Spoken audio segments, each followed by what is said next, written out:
Je suis Étienne Arnade, professeur de psychologie et sciences cognitives à l'UQAM et à McGill, et professeur émérite de sciences cognitives à l'Université de Southampton. Ma recherche est en catégorisation et langage, mais je m'intéresse aussi aux questions, au fondement des sciences cognitives et à la question de la conscience qui va rentrer cette semaine-ci. La raison pour laquelle j'ai décidé de faire, je co-organise cette série de séminaires, je l'ai fait seul l'année dernière. Et j'aurais voulu faire ça l'année dernière aussi. La raison pour laquelle je m'interpelle, c'est parce que j'avais toujours des questions à propos de ce que c'est que l'informatique cognitive, et ça dépend un petit peu de ma compréhension de ce que c'est que la cognition, les sciences cognitives et l'informatique. Je voudrais expliciter ça ici, cette fois-ci, pendant mon exposé. Et puis, je voudrais en parler souvent pendant la discussion des autres conférenciers aussi.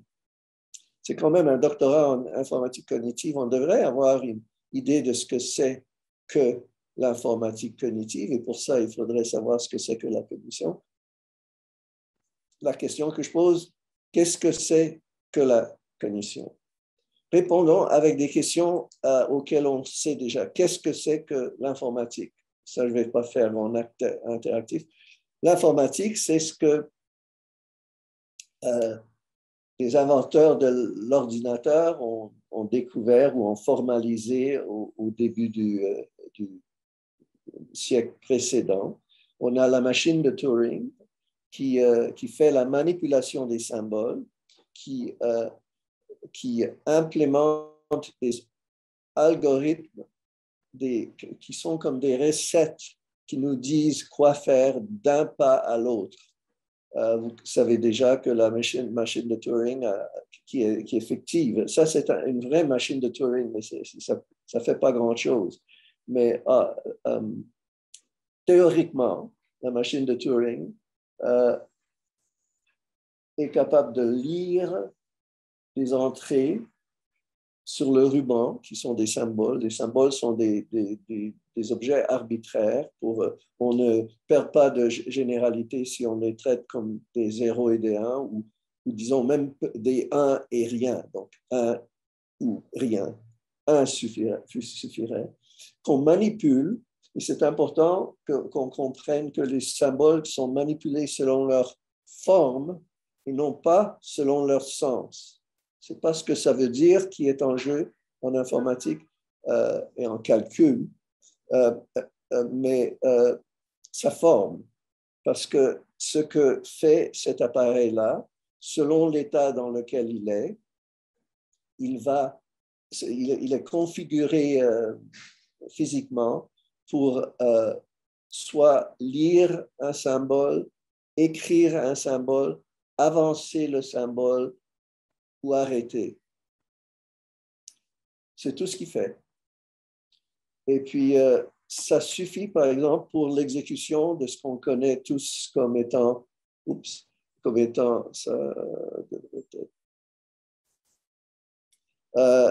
comme étant un algorithme. On sait tous que voici la recette pour trouver les racines des équations quadratiques.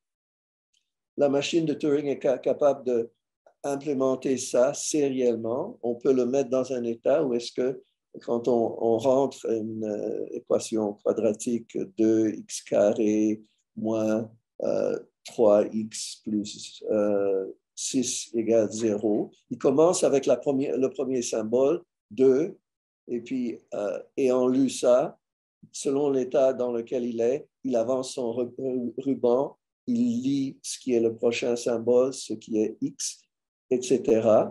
Et ensuite, ayant fait ça, ayant lu toute l'équation que j'ai donnée comme entrée, s'il est dans un état, et on va un peu parler de ça, un état qui le dispose à traiter ces symboles-là selon cette recette, cet algorithme-là, il va utiliser le 2 qu'il a eu. Le 2 qui était le début de l'équation va être le A dans l'algorithme, etc. Et sériellement, pas par pas, tout ça, c'est séquentiel.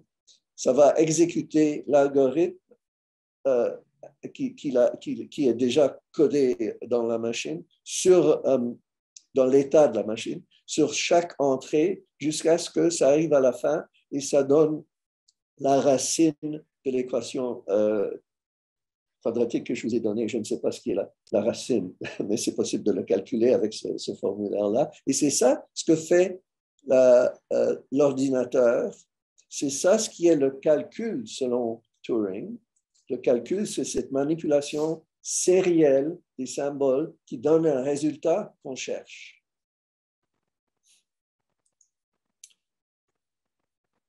Maintenant, il a élargi son hypothèse. Au fond, son hypothèse était que c'est ça ce que font les mathématiciens. Il parlait du calcul avant l'invention du calcul, disons, parce que c'est plutôt Turing et Church et les autres qui ont inventé ce que c'était que le calcul, la computation. Et ensuite, ils ont indépendamment, plusieurs logiciens et mathématiciens comme Turing, Church, Kleene, etc., ont fait l'hypothèse que ce que font les mathématiciens, c'est ça. C'est ce que fait la machine de Turing. Et tout ce que fait la machine de Turing, un mathématicien est capable de faire. Et ce qu'une machine de Turing n'est pas capable de faire, un mathématicien n'est pas capable de faire non plus. En tout cas, il ne peut pas le faire en tant que mathématicien qui fait du calcul, parce que ce n'est pas calculable. Ce qui n'est pas calculable par la machine de Turing n'est pas calculable. Maintenant, il y a un peu de controverse là-dedans, mais ça ne nous concerne pas. Il y en a qui cherchent à donner des autres modèles de ce que c'est que le calcul. Je suis content, et vous devriez être content aussi, avec le fait que jusqu'ici, il n'y a pas eu de contre-exemple en mathématiques. Il n'y a pas un mathématicien qui a dit, tiens, j'ai fait un calcul et c'est quelque chose qu'une machine de Turing ne peut pas faire. Chaque calcul mathématique était un calcul machine de Turing et l'inverse. On n'a pas réussi à trouver quelque chose que la machine de Turing n'est pas capable de faire, qu'un mathématicien est capable de faire, en calculant, évidemment. Il y a d'autres choses sous les cieux que le calcul. Mais le calcul, c'est ça ce que font les mathématiciens. Et l'hypothèse de Church-Turing était qu'on l'a formalisé avec le concept de la machine de Turing. C'est Alan Turing qui est le père de tout ça. Et il a aussi inventé, un instant, je vais prendre ça plus loin pour que je vois. Il a aussi inventé le test de Turing. Avant de passer au test de Turing, prenons ces deux conjectures. J'ai déjà parlé de sa première thèse faible. Ce que font les mathématiciens, c'est le calcul. Ça, c'est la thèse faible de Turing. Il y a une thèse forte de Turing et Church, ce qui est qu'avec le calcul, tel que défini par la machine de Turing, on peut modéliser presque tout dans l'univers. Modéliser. N'est-ce pas? On a dit que ce que font les mathématiciens, c'est le calcul, donc la manipulation des symboles selon leur forme et non pas selon leur sens, suivant des règles qui portent sur la forme, ce qu'on appelle un algorithme. Donc, dans le cas de la thèse forte, il s'agit toujours du calcul. Mais un instant, il y a une question. Donc, oui, moi, j'ai une question pour vous. Vas-y. La machine de Turing, créée par l'être humain avec des mécanismes humains, représente la cognition humaine. Donc, est-ce qu'on n'est pas dans une espèce de boucle qui tourne en rond dans le sens où la machine est limitée aux connaissances humaines, aux avancées humaines? C'est-à-dire que demain, on pourrait trouver une autre façon de calculer, un autre paradigme mathématique, et la machine pourrait ne pas pouvoir orchestrer le tout. Je ne sais pas. D'accord. C'est une bonne. Tu t'appelles Jason? Jonas. Jonas.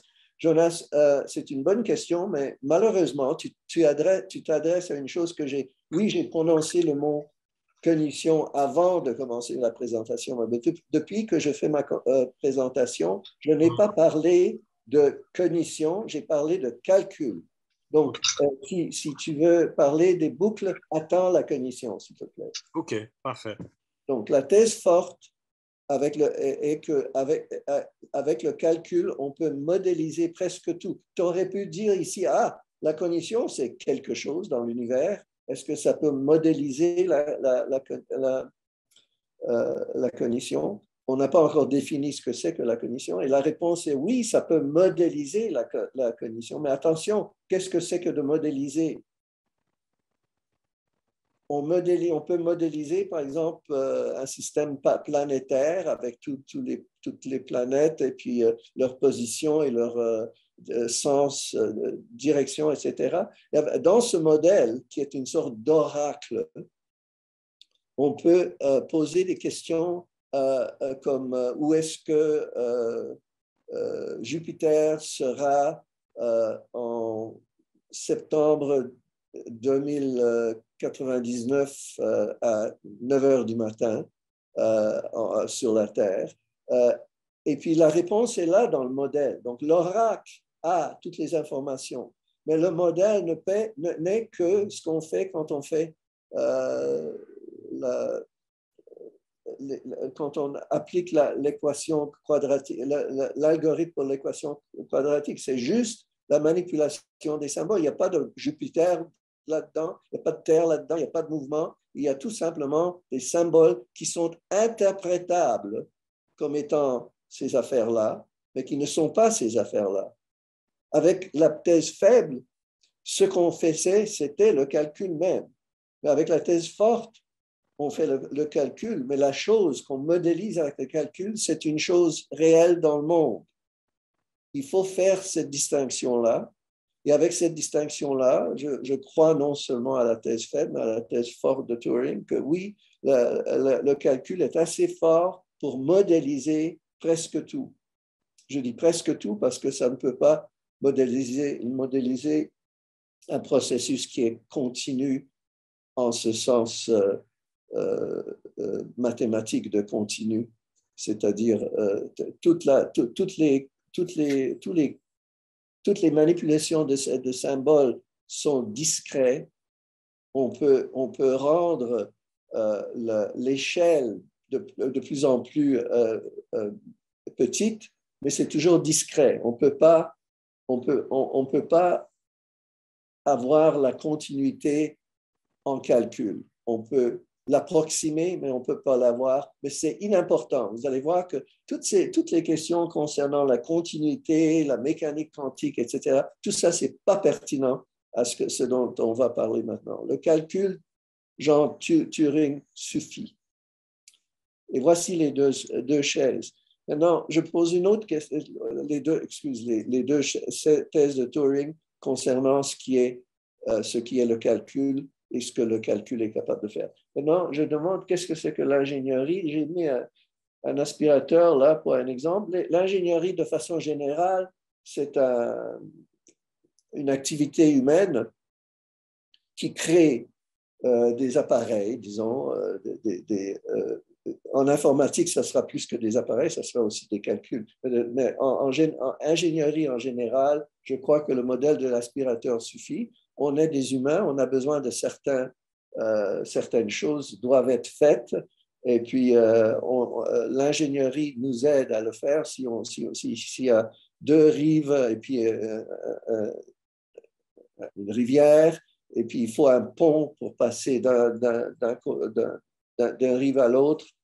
C'est l'ingénierie qui va nous donner ça. Si on a de la poussière sur nos planchers, ça va créer un appareil qui suce la poussière, et etc. Donc ça, c'est l'ingénierie de façon générale.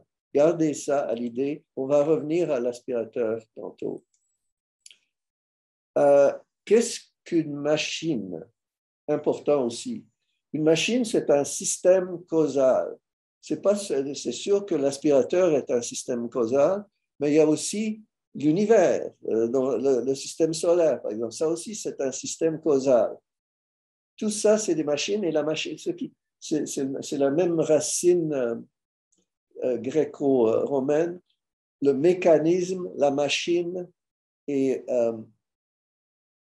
tout ce qui est mécanique, c'est un système causal. Mécanique, ça veut dire qu'il y a des causes et des effets.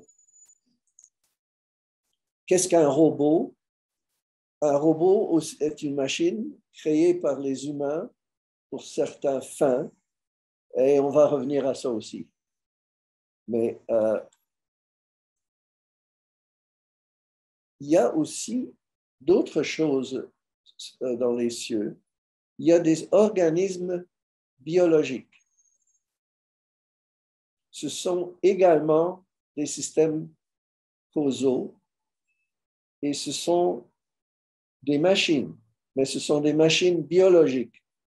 Ne croyez pas que la machine est dans son sens de système causal, parle uniquement des machines créées par l'humain. Je vous ai dit que le système solaire est une machine en ce sens-là, un système causal. Lorsqu'on parle, j'ai une question pour, lorsque vous parlez de causalité, est-ce que vous pouvez un peu redéfinir la nature de cette causalité? Est-ce qu'il y a séquence? Est-ce qu'il y a primauté? Parce que lorsqu'on parle de causalité, il doit avoir une primauté, il doit avoir quelque chose qui cause. Jonak, je peux te poser une question? Tu es dans quelle discipline, juste pour l'information? Informatique cognitive dans le doctorat. D'accord, d'accord. Alors, les questions philosophiques concernant la nature de la cause, je peux donner une conférence là-dessus, mais on n'est pas les détails. Je prends le sens non problématique de la causalité. Je vais vous montrer où est mon exemple. Ah, si vous en parlez plus tard, c'est bon. Non, je ne parle pas plus tard. Je dis que on peut pas. C'est pas nécessaire d'aller au fondement de tout pour ce qui va se présenter aujourd'hui. Je vais quand même vous montrer un système. Je vous ai montré des systèmes causaux, mais voilà. Donc, un jeu de billard. On ne va pas s'interroger sur ce qui a déclenché la première balle. Un système causal, c'est les interactions de ces balles-là, et on a les lois de Newton pour l'interaction de deux objets, comment le sens et la force est transférée, etc. On parle de ça et on est en informatique, on n'est pas obligé de descendre au fondement de la physique.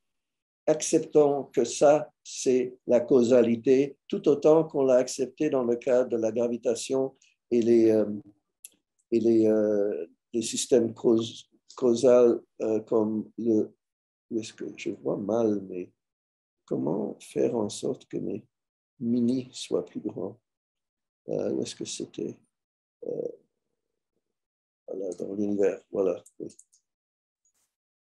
Oui, ici. Donc, ça aussi, il y a la causalité, c'est la gravitation, la force d'attraction. Dans le cas des billards, c'était les interactions électromécaniques, etc. On parle de ça quand on parle de la causalité. Il n'y a rien de pertinent aux sciences cognitives, à l'informatique cognitive et à l'informatique plus bas que ça dans l'interrogation sur les causes et sur la causalité.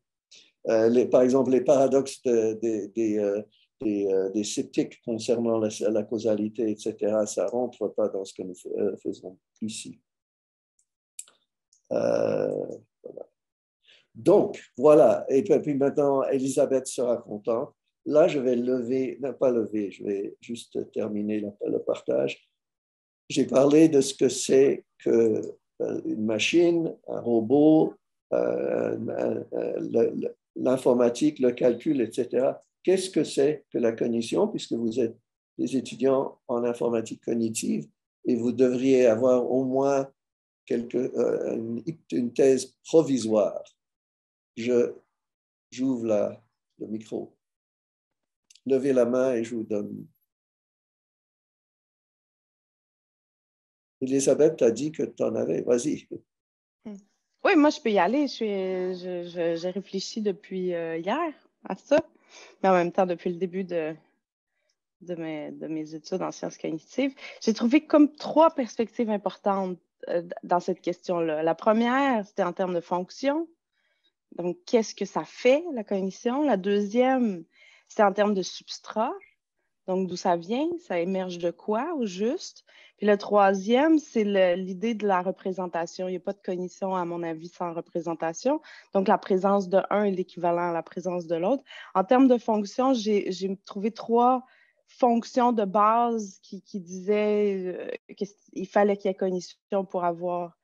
il fallait qu'il y ait ces fonctions-là pour qu'il y ait cognition. Il y a la catégorisation. Ça, c'est pour faire plaisir à Étienne, je crois. Le traitement en général des informations qui seraient non symboliques, donc les informations de signaux perceptuels, puis la planification. Au-delà de ça, tout ce que je voyais, les autres références, c'était soit inclus dedans ou mais disons que ces 3-là, c'était comme les blocs légaux de base.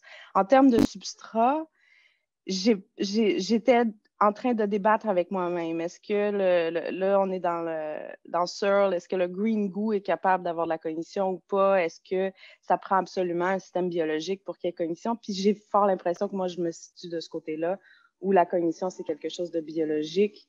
Puis si on fait de la cognition machine, c'est plus tout à fait de la cognition, c'est une autre chose, ça n'a pas la même nature.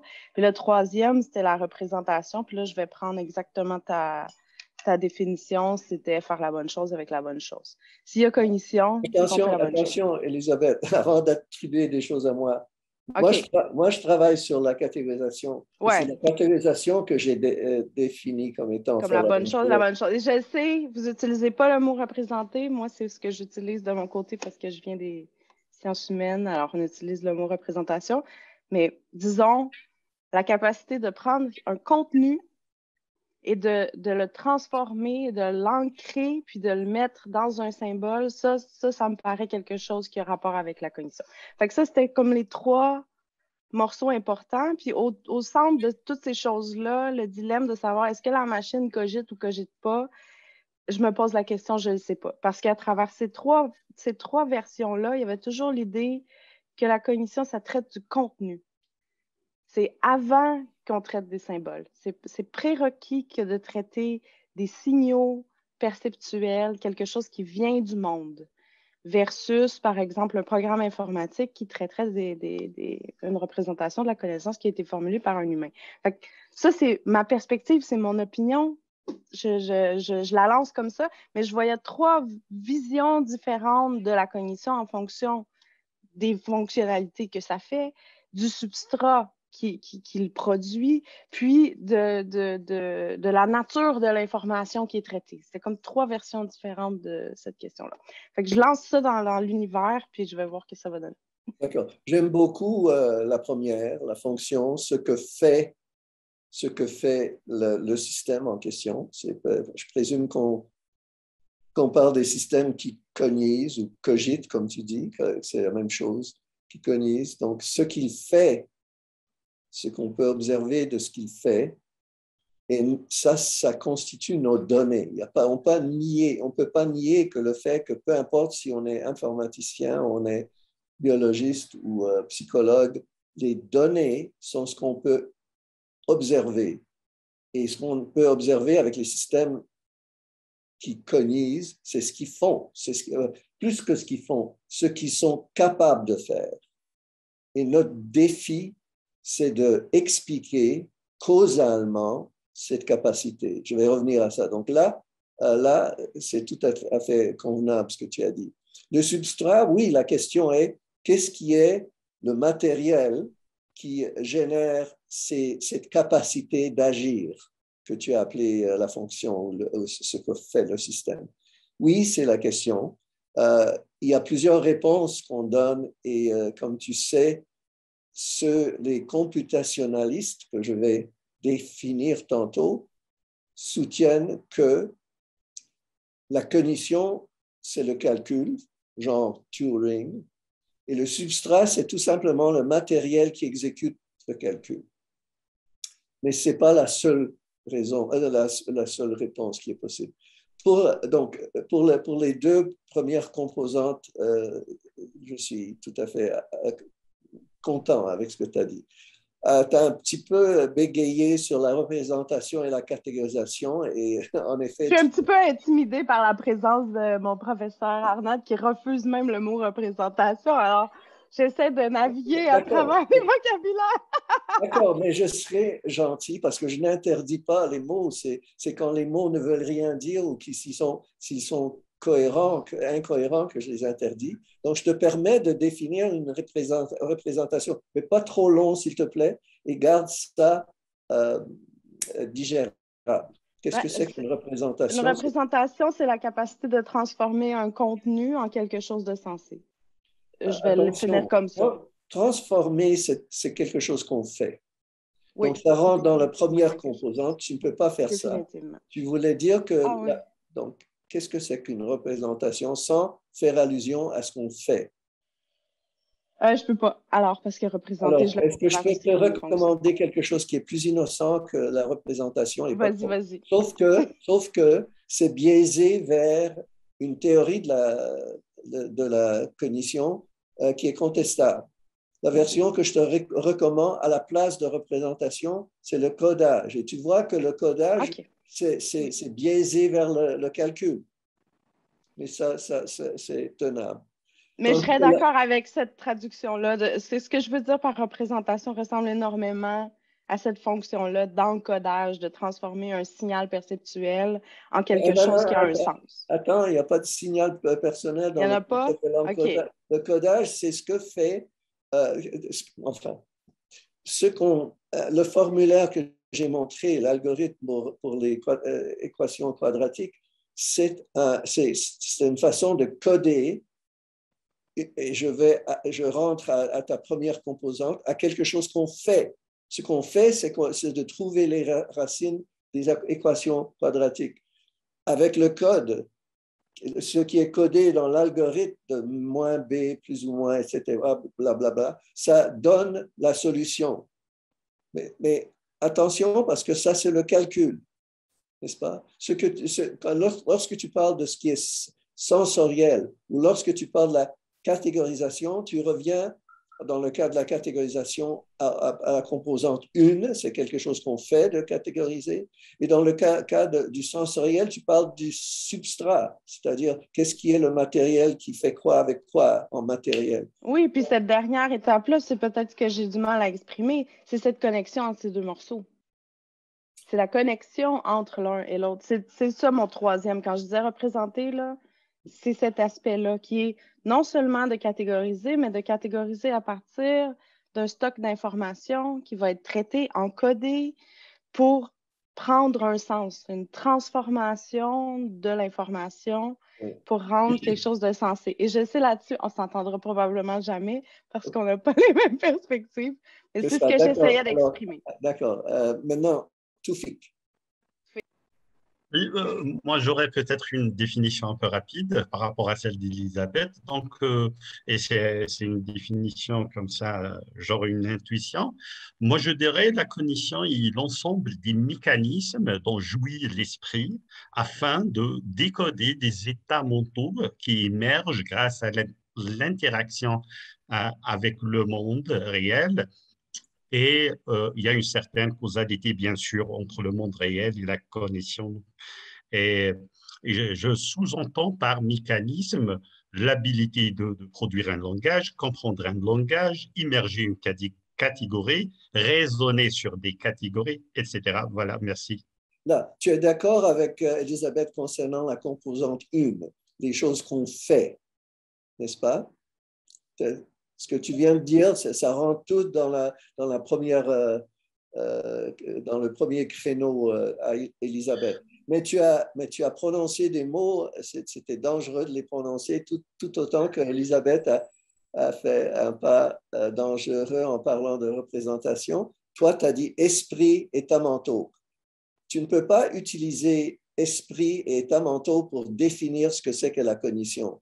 Parce qu'on devra d'abord, ensuite, on devrait définir ce que c'est qu'un esprit et cet état mental. Et je ne te demande pas une définition parce que je sais, et tu devrais le savoir aussi, qu'il n'y a pas de définition. On peut indiquer ce que c'est. Et c'est pareil pour la cognition. Je peux dire que la cognition, c'est penser, et je sais ce que c'est de penser parce que moi, je pense, et quand, je ne peux pas définir la pensée, mais quand je pense, je peux pointer ici. Donc, il y a ça, mais ce n'est pas une façon de définir la cognition, parce que ce n'est pas une définition, ou c'est une définition ostensive. La cognition, c'est de cogniser. Donc, esprit et états mentaux ne sont pas explicatifs. Donc, ce que je retiens de ta définition, c'est que la cognition a quelque chose à faire avec la capacité à faire certaines sortes de choses. Et tu as signalé la série. D'accord. On peut toujours donner des exemples de, soit dit en passant, catégorisation, c'est très général et la cognition, c'est une catégorie, c'est un mot dans nos dictionnaires et la plupart des mots dans nos dictionnaires réfèrent à des catégories. Les catégories sont des ensembles de choses où on peut dire ça c'est membre, ça c'est pas membre. Et en plus, non seulement dire que ça c'est membre et c'est pas membre, mais aussi dire ce qui sont les attributs qui le rendent membre ou pas membre. Donc, les définitions et les descriptions sont un peu explicatives de ce genre-là aussi. Donc, on a la catégorie cognition et tu en as donné des exemples de membres. Mais maintenant, je cherche les attributs qui font en sorte que ceci est de la cognition et ceci n'est pas de la cognition. J'ouvre le micro à d'autres.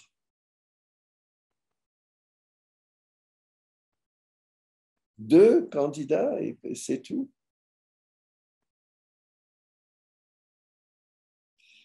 D'accord. Je ne vais pas raconter l'histoire des chatons actifs et passifs, mais vous faites les chatons passifs qui reçoivent les mots, mais qui ne les rendent pas.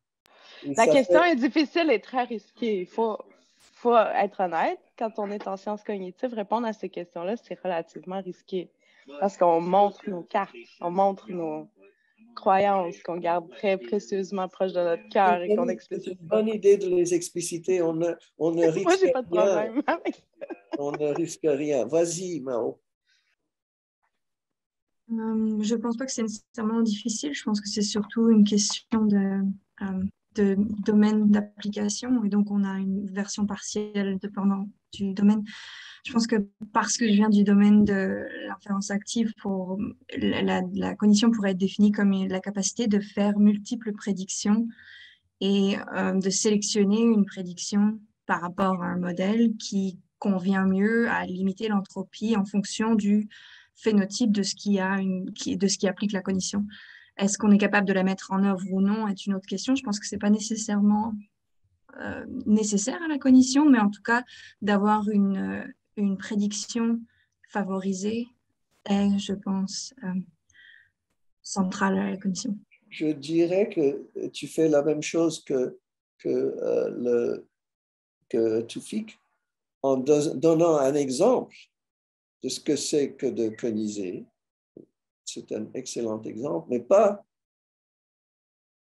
une définition, une explication de ce que c'est que cogniser. Oui, c'est un exemple de la cognition. On est d'accord que quand on fait la mathématique, on fait la cognition. Quand on répond aux questions verbales, on fait de la cognition. Quand on raisonne, on fait de la cognition. Donc, il y a beaucoup d'exemples. On cherche ce que c'est. Et en plus, il y a plusieurs sortes d'entités qui font la première composante à Elisabeth, qui font ces actes-là de raisonner, de faire des prédictions, ce que vous voulez. Et puis, parmi ces entités, il y a des entités biologiques et des entités synthétiques, disons, fabriquées par l'humain. Certains sont matériels, comme les robots ou les poulpes, comme j'ai montré. Et certains sont même pas matériel. Un algorithme et on peut utiliser un algorithme pour avoir un résultat aussi. En effet. Est-ce que c'est de la cognition? C'est pour ça que je pense que la relation de la prédiction, c'est surtout juste une relation à un domaine spatio-temporel qui n'est pas nécessaire d'être matériel et qui peut, dans l'essence, simplement se donner à un niveau de complexité et d'entropie. Donc, un algorithme peut être conisant, considérant qu'il puisse déterminer l'état qui lui limite l'entropie dans un temps T qui n'est pas le temps dans lequel il est conisant. Donc, ça peut être dans le passé ou dans le futur. Et je pense que cette définition est relativement large. Et si on considère le monde des possibilités comme un monde informationnel qui se traduit parfois dans des clusters matériels, on s'éloigne d'avoir une nécessité de substrat ou d'éléments conisants. En fait. La définition est assez large, mais je serais très ouverte à une abstraction par rapport à ça. J'ai l'impression que ça est très abstraite, mais peut-être que il y a une façon. C'est très large. Tu as raison que c'est très large. On va voir si c'est trop large tantôt. Je te conseille de ne pas parler de l'entropie. C'est pas nécessaire de parler de l'entropie, c'est trop physiciste. Tu pourrais parler de l'incertitude, et quand tu parles de la transfert d'informations, tu peux parler de la réduction de l'incertitude sans te rentrer dans la physique solide, etc. Mais oui, ta définition large aurait défini beaucoup de choses sur la planète, même avant le début de la vie sur la planète, ou même sur les planètes fictives où il y a tout simplement des machines synthétisées sur notre planète, mais qui poussent sur les arbres sur ces planètes-là. Et tout ça, ça serait des coniseurs avec ta définition large. On va voir où ça mène. D'autres candidats? Moi, j'ai une question pour Mao. Est-ce qu'un algorithme, c'est de la cognition? Elisabeth, oui. s'il te plaît. C'est Guy qui parle. Ah, OK. Je laisse la parole. Attendez un petit peu, je vais mettre mon vidéo. Je vais tenter quelque chose au niveau de la cognition. Moi, j'ai l'impression que la cognition, c'est comme un traitement de l'information qu'on a en fonction de la perception de notre environnement ou de la nature qui est autour de nous. Ça fait que si on est un humain, on traite l'information que l'on reçoit. Si on est une machine, on traite l'information. Et puis, si on est un animal, on traite l'information d'une autre manière. C'est peut-être une explication ou une perception simpliste, mais je vois un peu la cognition un peu comme ça. Non? Oui, c'est large comme la définition de Mao. Il y a beaucoup de systèmes qui traitent l'information. Est-ce qu'on veut appeler tout ça de la cognition? On va revenir à ça. Mais, au début du cours ISC 1000, quand je fais un sondage, c'est l'hypothèse la plus fréquente, que c'est le traitement d'information. Donc, pour Mao, c'est la réduction de l'incertitude, de l'entropie, et c'est quasiment la même chose. Tout système qui fait ça, ou, attention, qui peut être interprété comme faisant ça, ce qui rend la chose encore plus compliquée, serait un système qui conise. Est-ce que ça tient la route? Pierre, tu avais aussi... Non, oui, j'arrive. Bonjour Étienne, bonjour tout le monde. Bon. Pour commencer, je dois dire, un peu comme Elisabeth, ça fait quelques années que je travaille sur le sujet, je dirais même 15 années que je travaille sur le sujet, et je suis agréablement surpris par les résultats obtenus par Elisabeth. Vraiment, sa définition me convient tout à fait. Je changerai peut-être quelques mots, peut-être que ça va rendre les choses moins claires, plutôt plus claires, mais quand même. Le premier niveau dont parle Elisabeth, j'appellerais ça le processus de cognition. C'est-à-dire qu'en tant que processus, c'est une abstraction totale, indépendamment de toute concrétisation. C'est tout simplement l'acquisition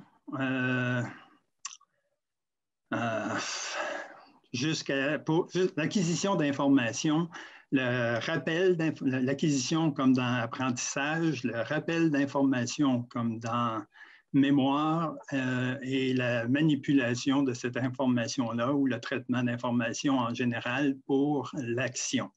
Ça commence à revenir à la définition large de Mao et de Guy, c'est-à-dire le traitement d'informations.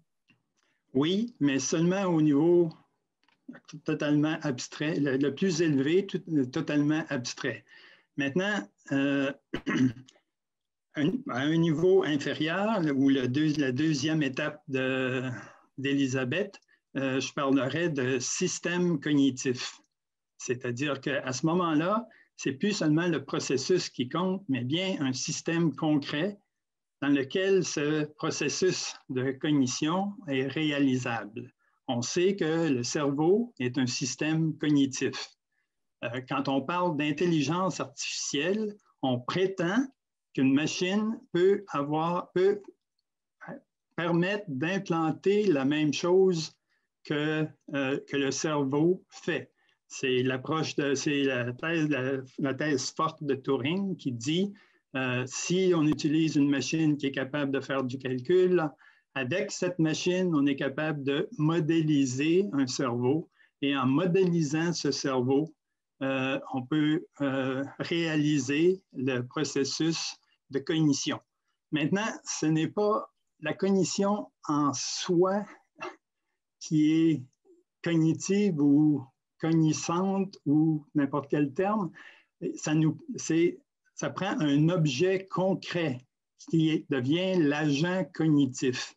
Alors, l'agent cognitif a un système cognitif, mais le système cognitif permet à l'agent, dans le cas des agents biologiques, permet à l'agent de survivre. Et c'est ce qui amène tout le lien entre la cognition et la vie. Maintenant, le troisième niveau, Elisabeth s'est permis de prendre le mot représentation. Moi, je poserais tout simplement la question, quelle est la différence entre représentation et modélisation? Et quelque part, l'intelligence artificielle, pour moi, ça atteint le niveau de la modélisation de la modélisation. C'est-à-dire que le jour où on aura réussi à mettre dans une machine tous les algorithmes qu'il faut pour être capable, pour que la machine soit capable de modéliser par elle-même, à ce moment-là, on aura atteint l'intelligence artificielle forte. OK, merci. Je vois que tes pensées cristallisent de plus en plus pendant le trajet de 14 ans que je connais déjà. Ça ressemble beaucoup à ce que Elisabeth a dit, c'est pour ça que vous êtes d'accord. Est-ce qu'il y a d'autres candidats? Sinon, je continue. Je peux me permettre. Vas-y. Ben, tu sais, si je me souviens bien, le cognitivisme, ça suit le behaviorisme. Hein. Les behavioristes, eux, disaient qu'on ne pouvait pas se lancer dans l'étude de la boîte noire là, entre le stimuli et la réponse. Puis les cognitivistes, eux, se sont dit, ben non, il faut aller voir c'est quoi cette boîte noire-là. On peut commencer avec une première définition naïve qui dirait, ben, la cognition, c'est tout ce qui se passe entre le stimuli et la réponse. Donc, c'est l'étude de ce qui se passe dans cette boîte noire-là. Là. C'est les processus qui ont lieu dans cette boîte noire-là. On pourrait dire aussi que c'est ce qui soutient ou qui permet l'interaction entre un agent et son environnement. Et puis, pour être plus inclusif, on pourrait dire un système complexe et son environnement, en tout cas, des trucs comme ça. Puis enfin, j'aime beaucoup les approches à la Dennett, Pelichin, puis Mars là, qui disent en quelque part que pour expliquer ou décrire correctement un système complexe ou la cognition, si tu veux, ça nécessite une description ou une explication à 3 niveaux. Et là, qui reprend exactement ce que a été présenté, là, ce qui semble faire l'unanimité là, présentement, là, c'est que d'abord, à un premier niveau, on doit savoir se contente d'expliquer ce que fait le système complexe ou l'agent. Ensuite, à un autre niveau de description, on va essayer de dire ben, comment c'est encodé, comment les signes sont manipulés, ou c'est quoi les algorithmes qui sont en jeu ou les recettes qui sont en jeu. Puis à un dernier niveau, on va essayer d'expliquer comment c'est implémenté, dans quel substrat physique ça a lieu, cette chose-là. Oui, très bien. Ça accorde très bien avec ce qu'ont dit les autres. Quand je dis très bien, ça ne veut pas dire que je suis d'accord. Je dis tout simplement, tu as décrit les 3 niveaux de Marr quand tu parlais de Dennett-Epelition, et c'est exactement ça. Ce que fait le système, ce que le système, l'acte que fait le système, c'est le premier niveau d'Elisabeth. Ensuite, l'algorithme que ça exécute et le matériel qui exécute l'algorithme. D'accord? Donc, oui, ça, c'est assez classique. Maintenant, je crois que maintenant, on a couvert le terrain et je vais continuer en partage d'écran.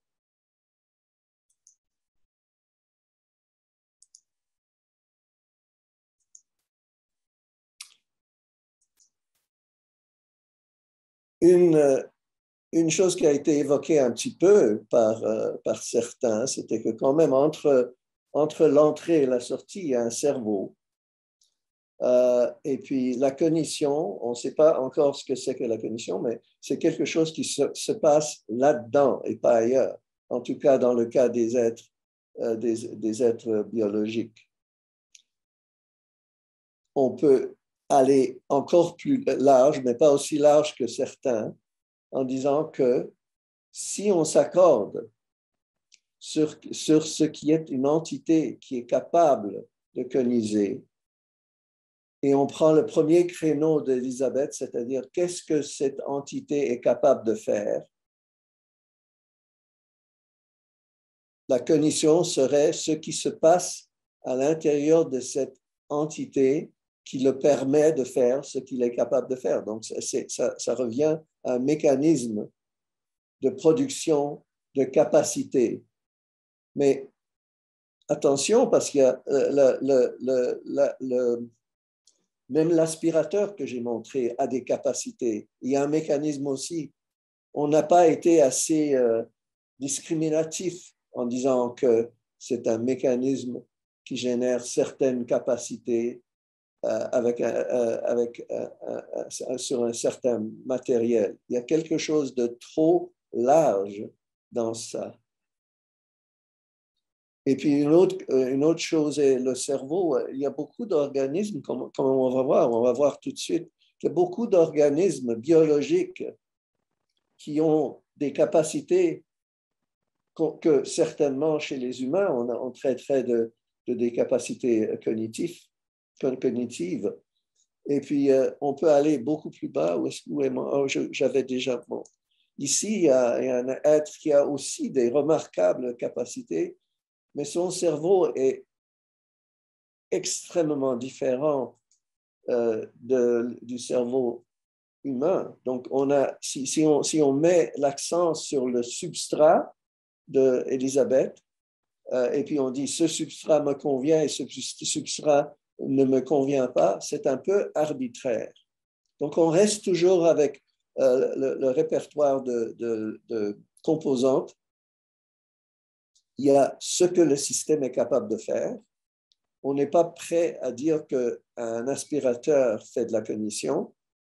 On sait, si l'humain ne fait pas de la cognition quand il fait ce que je fais maintenant ou ce que vous faites, alors on a perdu le sens complètement. Donc, moi, je suis inclus dans les entités, et vous autres aussi, dans les entités qui cognisent et dont les capacités sont à expliquer par les sciences cognitives, et puis l'aspirateur pas. Quoi pour le robot, qui est en partie comme les êtres biologiques, ça fait des choses qu'avant les robots, il n'y avait que les êtres biologiques qui pouvaient faire ces choses-là. Maintenant, les robots sont capables de les faire aussi. Est-ce que ça ferme le boucle maintenant? Donc, si on a des capacités des humains. Et puis, c'est démontré, ces capacités sont démontrées par des êtres synthétiques. Est-ce que c'est de la cognition? On reviendra à cette question-là. On est toujours sur la question de ce que c'est que la cognition. On dirait que si un cerveau peut faire ce qu'on fait, et si on explique comment fonctionne un cerveau, ça serait une explication de la cognition. Mais il y a autre chose dans le cerveau que le mécanisme d'action, le mécanisme qui passe de l'entrée à la sortie. Je vais arrêter ici et je vais demander vite, faire un sondage sur la conscience. Est-ce que la conscience, le ressenti, fait partie de la capacité cognitive? Ça ne semble pas être dans le créneau A d'Elisabeth, parce que le ressenti, ce que je ressens, ce n'est pas quelque chose que je fais, ce n'est pas quelque chose que vous pouvez observer ou mesurer. Donc, qu'est-ce que c'est? Et est-ce que ça rentre dans notre polémique? Je vous ai donné la possibilité de prononcer sur la conscience ou rejeter. Moi, j'ai prononcé dans le chat, mais ma réponse serait que c'est une fonction cognitive, mais qui n'est pas essentielle, ni nécessaire, ni suffisante. À quoi? À la cognition. C'est-à-dire que la conscience n'est pas nécessaire à la cognition. Ça peut être une fonction, une sorte de fonction qui est faite, de construire, par exemple, une représentation, j'utilise le mot encore, représentation interne de ses propres états d'esprit et ce qu'on ressent ou d'un sentiment. Mais ce n'est pas absolument nécessaire et je trouve pas non plus que c'est aidant à savoir ce qui cognise ou ne cognise pas. Qu'est-ce que tu entends par la conscience? La capacité de produire des inputs par l'intérieur. Quelque chose comme ça. Non, ça ne peut pas être ça, cher Mao. Ça ne peut pas être ça? OK. Non, absolument. Parce qu'on a eu une école d'été entière là-dessus, puis on est sorti avec des plantes qui cogitaient, puis des... Honnêtement, je ne sais pas c'est quoi la conscience. C'est trop facile de dire que... c'est pour ça que j'ai interdit le mot représentation. Représentation interne, c'est parce que si on prend le terme que j'ai recommandé à Elisabeth, l'encodage, il y a plein de choses qui ont des codages internes. On ne peut plus utiliser cette source d'intuition qu'on a, c'est-à-dire que quand je pense à ma conscience, je vois quelque chose dans mon idée, c'est une représentation interne, blablabla. Tout ça, c'est juste des interprétations. Il y a beaucoup de systèmes qui ont des codes internes, y compris un thermostat. Ce n'est pas de la conscience. Non seulement que ce n'est pas de la cognition, ce n'est pas de la conscience. On a perdu le fil avec ce qu'on voulait dire à l'origine avec la conscience. Je voudrais proposer quelque chose qui exclut tout ça. La conscience, c'est le ressenti. C'est un état interne, oui, en effet, comme il y a beaucoup d'états, mais un état interne où ça ressemble à quelque chose d'être dans cet état-là. On ressent quelque chose quand on est dans cet état-là. Ça n'a rien à voir avec les représentations internes, sauf si ce que je suis en train de faire à l'interne, c'est de imaginer une scène qui ressemble à quelque chose d'externe. Là, c'est une représentation interne d'une chose externe. Il y a des lieux où la représentation n'est pas problématique du tout. Par exemple, une photo de toi, Mao, je ne vois pas ta tête, je vois ton image. Une photo, c'est une représentation de toi. Quand je pense à ta représentation et je ferme mes yeux, c'est une représentation interne. Mais ce qui rend ça conscient, un état conscient, un état sentient, un état ressenti, ce n'est pas le fait que c'est un code interne. Ça pourrait être un code interne sans ressenti. Réponse? De Elisabeth? De quelqu'un d'autre? Ah, je vais laisser Elisabeth, c'est bon. Mais je suis d'accord avec cette explication, en fait. Je la trouve vraiment meilleure que la mienne. Voilà. D'accord. Je on doit quand même se poser la question parce que ce n'est pas n'importe quoi. Alors, si la conscience n'est pas la représentation interne, c'est tout état interne qui est ressenti, y compris les images internes. Alors, quoi pour la conscience? Est-ce que la cognition doit être consciente? Maintenant, moi, je dirais à Elisabeth qu'il faudrait prouver que ce n'est pas nécessaire. C'est une hypothèse de dire que ce n'est pas nécessaire, ça aurait pu ne pas être là. Peut-être un psychologue évolutionniste dirait, en arriverait à une conclusion différente. Peut-être qu'il pourrait réussir à un moment donné à expliquer pourquoi on a développé quelque chose comme la conscience, ou certains animaux supérieurs l'ont développé, puis quel apport ça a pour son interaction avec l'environnement. Et puis on pourrait se rendre compte que c'est super utile à la cognition, cette affaire-là. Mao, est-ce que tu lèves la main? Oui. Dans les faits, j'ai l'impression que la conscience, il y a beaucoup de choses qui sont un peu conflated sous le mot conscience, mais je pense qu'on peut abstraire les choses qui sont un peu conflated en parlant de loops métacognitifs qui sont des auto-représentations, des Alors là, tu représentations. rentres dans tes représentations, cher Oui. Mao. Je croyais que tu étais d'accord avec le fait que peu importe ce que c'est que l'état interne dont on parle, il faut que ça soit un état ressenti. Il ne suffit c'est pas, ça. C'est une que ce auto-représentation. soit autoréférentiel et blablabla. Ça ne rend pas. Je pense que c'est ça qui fait le ressenti. C'est c'est la perception de sa propre. Je parle pas de l'autoconscience, du fait d'être conscient de soi-même, parce que c'est juste un loop de plus. Mais je pense que c'est vraiment un type de métacognition par rapport aux informations, et donc qui doivent abstraire des informations sur les informations qui sont modélisées. Donc, qu'est-ce que c'est qu'être rouge? C'est le redness de la représentation, en fait. Fais-moi une faveur, Mao. Applique ce que tu viens de dire à quelque chose de plus primordial. Mais j'espère que tout le monde serait d'accord que c'est un exemple d'un état conscient. C'est quoi l'histoire représentationnelle, tableau interne, etc., dans le cas de la douleur? C'est un ensemble de vecteurs qui sont téléologiques, c'est-à-dire que la douleur, c'est l'ensemble des signaux qui sont recoupés sous un objectif qui est relié au phénotype de l'individu qui ressent la douleur. C'est très compliqué, Mao. Tu parles des signaux, est-ce que ce sont des signaux ressentis ou pas ressentis? Je pense que les niveaux métacognitifs, ils sont ressentis. Pardon? Le signal métacognitif, c'est un réflexe homéostatique. Donc, c'est quand même un type de représentation, c'est juste qu'il est réflexe. Je comprends que ces réflexes, je demande pourquoi et comment c'est ressenti.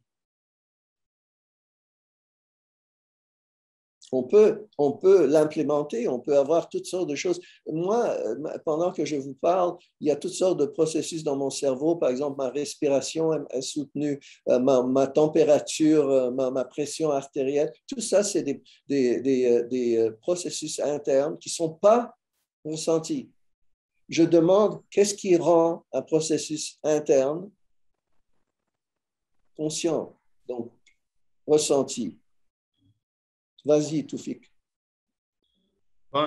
Moi, ça sera une prononciation par rapport à la conscience, et en même temps, ça sera une question.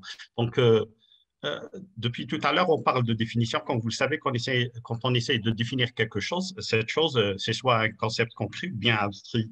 Et je me demande si la cognition est un concept concret ou bien abstrait, puisque la définition d'un concept abstrait n'est pas la même que celle d'un concept concret. Un concept concret, on peut le définir à partir de sa structure, son comportement, sa manière d'agir avec l'environnement. Par contre, un concept abstrait, c'est quelque chose qu'on voit sous forme de scénario.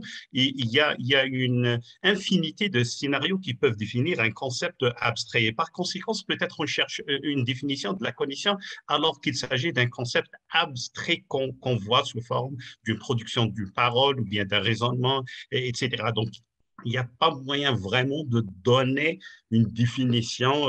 Je dirais c'est un signifié, une classe abstraite qui ne peut pas être instanciée. Voilà. Oui, on peut rentrer dans l'abstrait et puis sans jamais en sortir. Mais si je dis qu'on est d'accord qu'un aspirateur ne conise pas, tandis qu'un grand singe conise, est-ce que c'est une abstraction en quoi les deux diffèrent ou est-ce que c'est une chose concrète?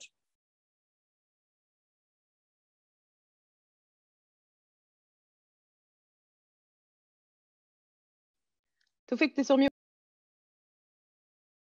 Ok, pardon. Ça dépend sur le sens déjà du verbe conise, elle conise, ou bien il conise. Donc, je ne peux pas. D'accord, laissons la terminologie complexe. Penser.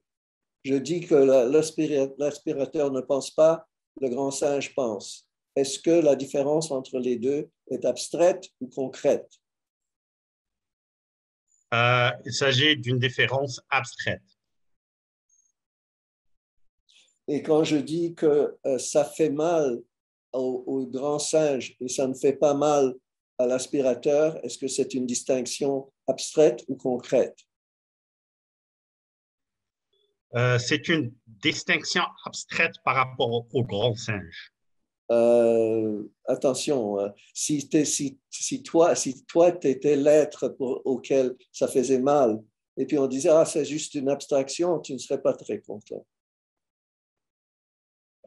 Bon, peut-être je me permets d'expliquer ce que je sous-entends par une abstraction, puisque je reviens à ma première définition. Je ne peux pas je ne peux pas séparer le concept de l'esprit par rapport à ces concepts que je dirais abstraits qu'on discute là. Puisque si on cognitise, le résultat va revenir sur l'esprit pour moi. Imaginons qu'il n'y a pas un esprit.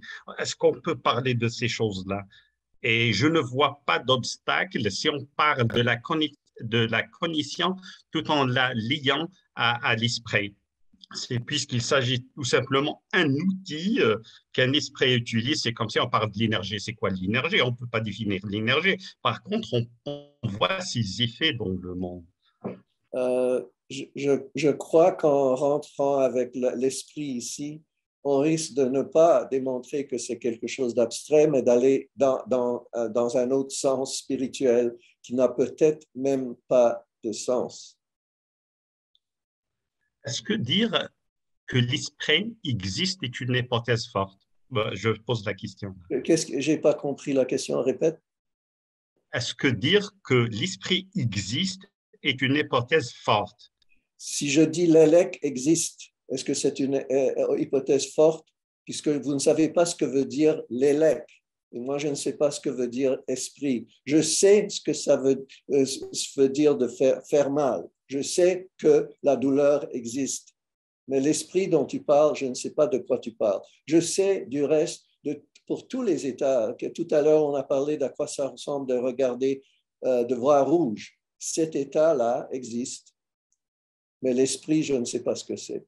Et la question qui nous a amenés là, c'est que j'ai demandé qu'est-ce qu'il y a le lien entre le ressenti et le reste. J'ai déjà osé une hypothèse, le reste de la cognition. Mais au fond, je pose la question, est-ce que le ressenti fait partie de la cognition ou pas? Il y en a qui ont répondu, comme Mao, que non. Il y en a qui ont répondu que si. Est-ce qu'il y a... Maintenant, il faut garder ça plus court parce qu'il reste juste 20 minutes.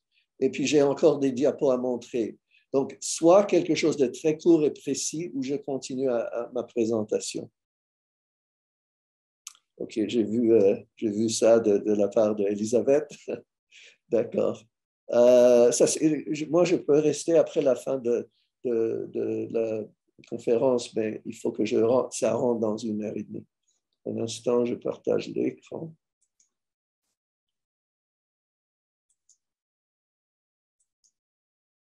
Donc, qu'est-ce que la conscience?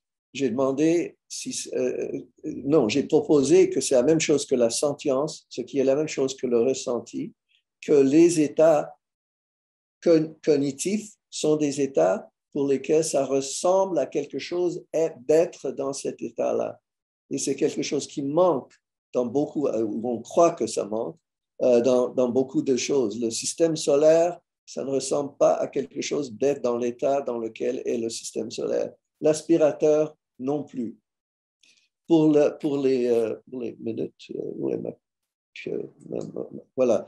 Pour certains êtres biologiques, il y a de l'incertitude, pas chez moi. Étant vegan, je ne mange pas les poulpes non plus. Mais chez les plantes, il y a des incertitudes.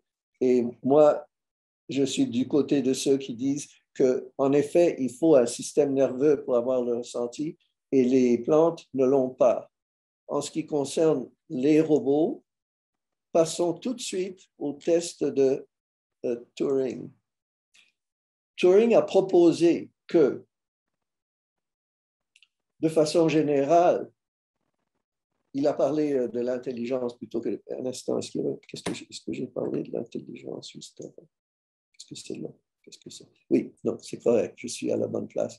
Il a parlé de l'intelligence, mais aujourd'hui, il aurait parlé de la cognition. Quand il parlait de l'intelligence artificielle, dans l'intelligence qui est démontrée par un ordinateur ou n'importe quel système qui fait certaines choses, il utilise les catégories d'Elisabeth. Il dit, lorsque vous aurez un robot qui est capable de tout faire que peut faire un humain, qui est un être cognizant, alors je n'ai pas de base rationnelle pour nier de lui ce que je nie de tous les autres humains si je ne peux plus les distinguer. Lui a proposé des communications verbales où la seule façon d'interagir avec le candidat, c'était verbal. Mais aujourd'hui, on peut parler des robots. Et puis, on peut demander si un robot est capable, où est-ce que c'est? Où est mon robot? Est capable de faire tout ce que peut faire un humain, si on sait de quoi que ce soit, on sait ça à propos des humains, que lui est cognizant, il cognise, c'est de la cognition qu'il fait. Alors, je n'ai pas de raison de nier ça du robot non plus. Si je peux pas, surtout a fortiori, si je ne peux pas les distinguer, comment je peux faire des distinctions? Donc, le test de Turing était très fort. Lui a proposé que la cognition, c'est le mécanisme qui génère les capacités cognitives. Il n'avait que 2 niveaux d'Elisabeth. Le premier niveau, c'était les capacités à faire des choses que peuvent faire les cogniseurs. Et le deuxième niveau, c'était le mécanisme qui est capable de substrat, qui est capable de générer toutes ces capacités-là. Ça, c'était le test de Turing. Et lui a proposé d'oublier le ressenti pas parce que la ressenti n'est pas importante, c'est parce qu'il faisait la prédiction qu'on ne pourrait pas décortiquer le ressenti qui existe, qui est concret, contrairement à ce qui était proposé. Le ressenti est concret, mais ce n'est pas observable. On ne peut pas voir quelqu'un quand il pense, on ne peut pas voir la pensée. On voit le cerveau, on voit ce qu'il peut faire avec son corps, avec sa bouche, mais on ne voit pas la pensée, donc on ne sait pas s'il y a quelque chose de ressenti là ou juste du code interne. Si c'était juste du code interne, ça serait équivalent à l'aspirateur. Mais ne soyons pas... Il y a ce qu'on appelle... Il y a 2 problèmes en sciences cognitives. On est en train de parler des 2. le problème facile, c'est ce que je viens de décrire. Comment est-ce qu'on peut rétro-ingénierier toutes les capacités d'un humain, ou bien, c'est pas puisqu'on ne veut pas être spéciste, de ces autres espèces-là. Si on peut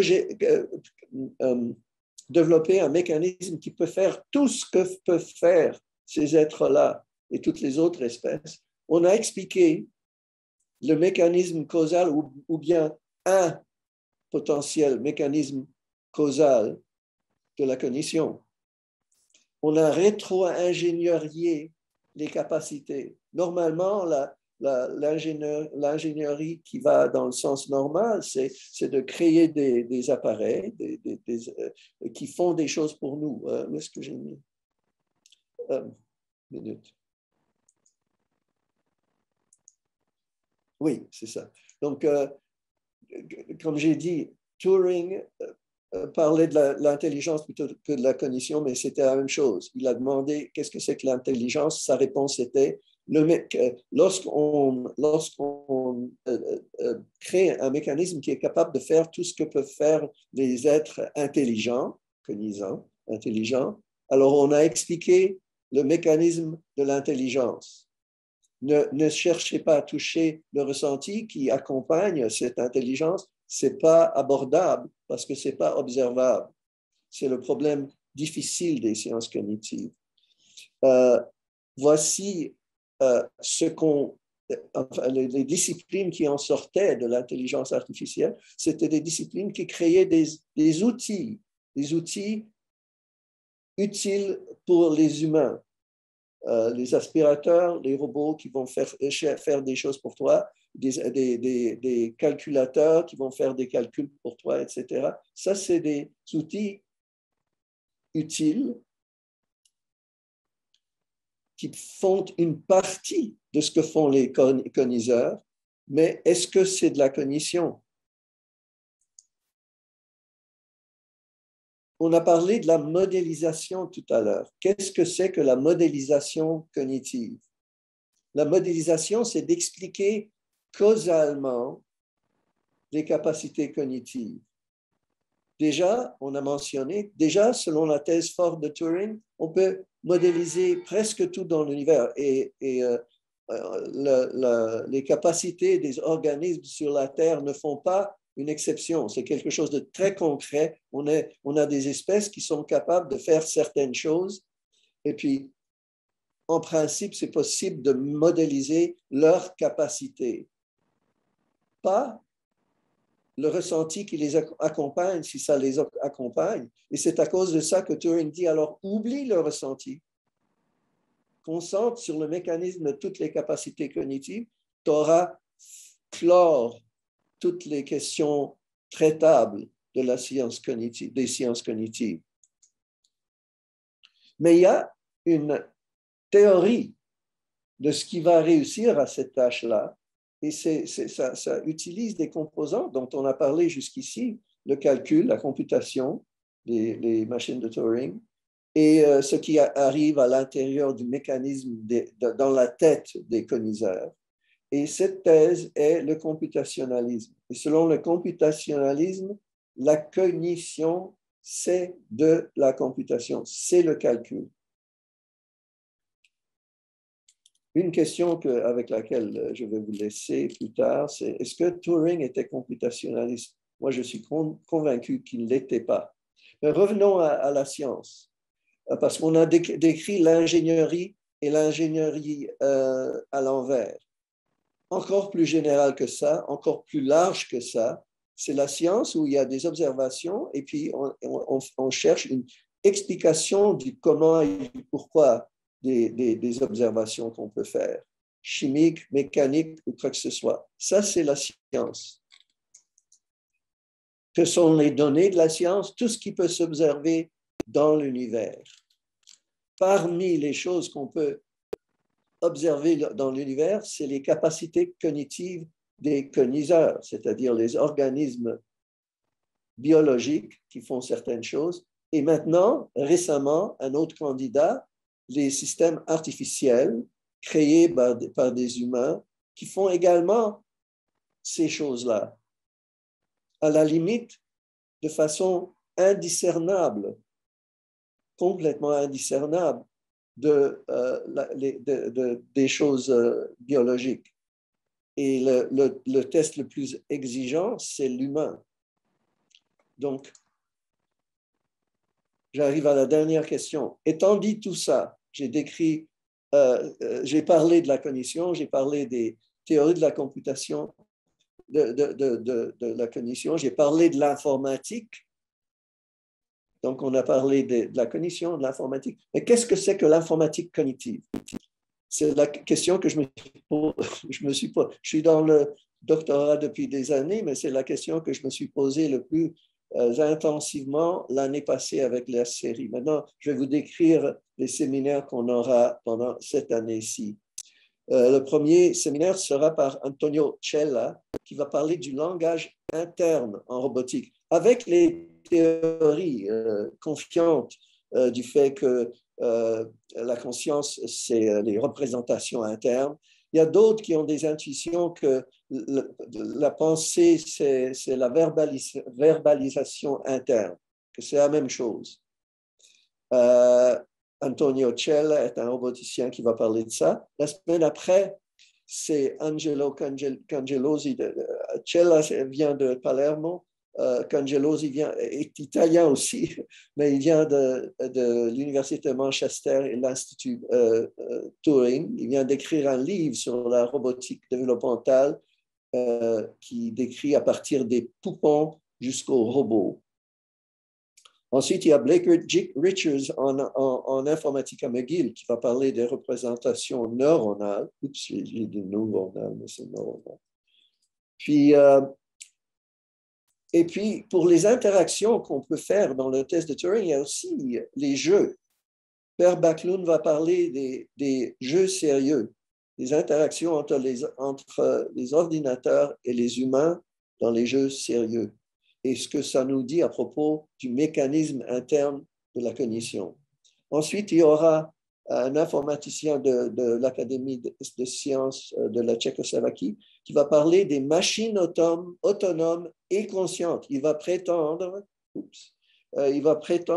qu'il existe ou il existera des machines qui sont autonomes, donc robots, et conscients.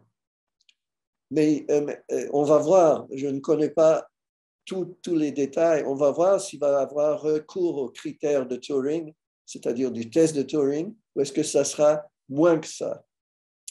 Ensuite, pour revenir aux humains et leur capacité de catégorisation et donc aussi de cognition, c'est comment est-ce qu'on reconnaît les visages et les expressions des visages. C'est quelque chose qui sera une tâche pour les machines, qui est déjà une tâche pour les cerveaux. Et Frédéric Gosselin, à l'Université de Montréal, a des modèles pour ça.